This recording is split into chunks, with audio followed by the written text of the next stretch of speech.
নতুন বাংলাদেশের বুনিয়াদকাল ২০২৪-এর জুন, জুলাই, আগস্টের দিনগুলো। বাংলাদেশের রাজনীতির গতিপথ পাল্টে দেয়া এই মাহেন্দ্রক্ষণ মানুষের মনে জায়গা করে নিয়েছে ৩৬ জুলাই নামে।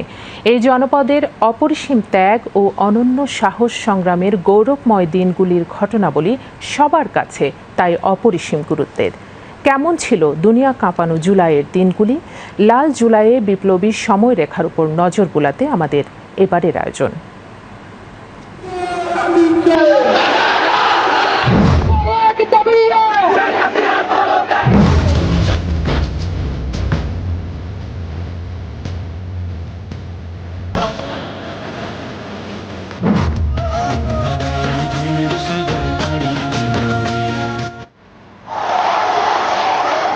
জুলাই ২০২৪, ৫৪ বছরের স্বাধীন বাংলাদেশের ইতিহাসে এক রক্তাক্ত সংযোজন। চাকরি প্রার্থীদের ন্যায্য দাবির পক্ষে রাস্তায় নেমেছিল হাজার হাজার তরুণ।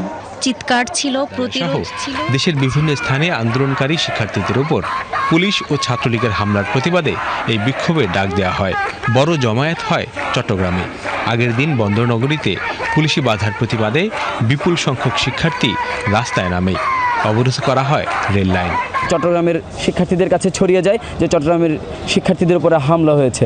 ১৬ শহর থেকে যে মিছিলটি চকবাজার, জামাল খান, কাজীর দেউরি, ওয়াসা, জিসি ২ নম্বর গেট হয়ে আবারও সেই মিছিলটি এখানে ফিরে আসে এবং সেই মিছিলে চট্টগ্রামের স্মরণকালের সর্ববৃহৎ মিছিল চট্টগ্রামের শিক্ষার্থীরা এবং চট্টগ্রামের মানুষ পরিলক্ষিত করে।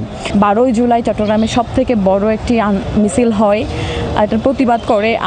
তখন আমাদের ভাই বোনেরা আসলে কেউ বাসায় টিকে থাকতে পারছিল না, যে আসলে মার খাচ্ছে আমাদের বোনদের।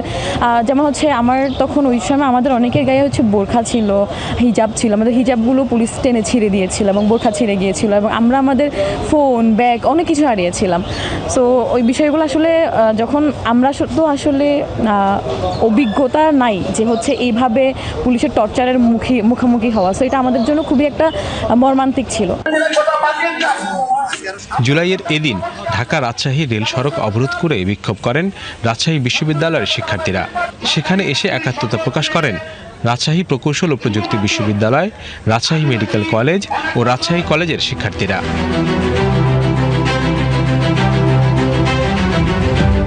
রাজধানীতে ঢাকা বিশ্ববিদ্যালয়ের কেন্দ্রীয় গ্রন্থাগারের সামনে থেকে বিক্ষোভ মিছিল নিয়ে শাহবাগ মোড় অবরোধ করেন শিক্ষার্থীরা।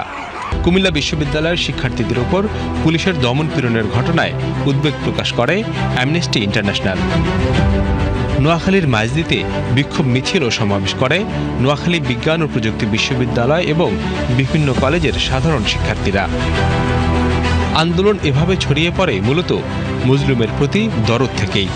শিক্ষার্থীদের আন্দোলন কৌশল ও ভাষা প্রতিবাদী মানুষকে এক করেছিল। যখন দেখলাম আমাদের স্কুল, কলেজ, ইউনিভার্সিটির, বিশেষ করে ইউনিভার্সিটির ছাত্রদের উপর আক্রমণ হয় আওয়ামী লীগ কর্তৃক এবং পুলিশ বাহিনী কর্তৃক, তখন আমরা একটা ভ্রাতৃত্ববোধের জায়গা থেকে, মূলত কোটা আমাদের প্রয়োজন নাই। মাদ্রাসার ছাত্রদের বিশেষ করে তারা সরকারি জব করে না, তাদের কোটার কোনো প্রয়োজন নেই, এখানে বিন্দুমাত্র লাভ নাই।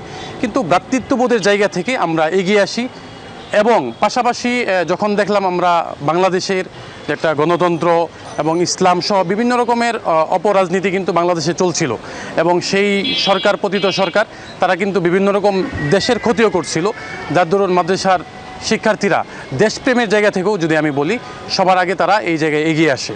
আমরা দেখতে পেয়েছিলাম এই যে শিক্ষার্থীদের মধ্যকার যে একটা বন্ডিং, একটা আত্মিক বন্ধন তারা ফিল করেছিল, এই বন্ধনের টানে কিন্তু, এই রক্তের টানেই কিন্তু শিক্ষার্থীরা আসলে রাস্তায় নেমে গিয়েছিল।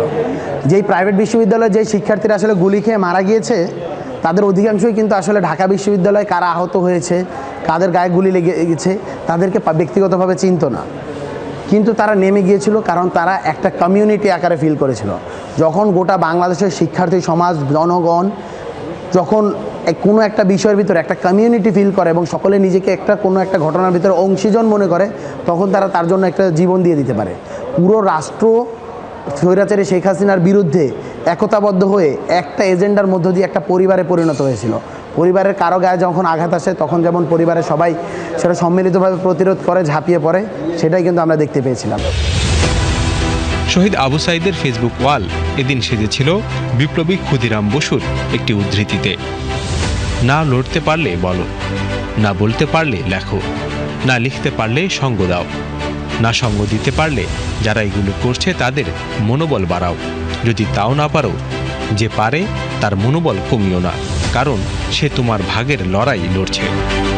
Iqbal Farhad, BTV news.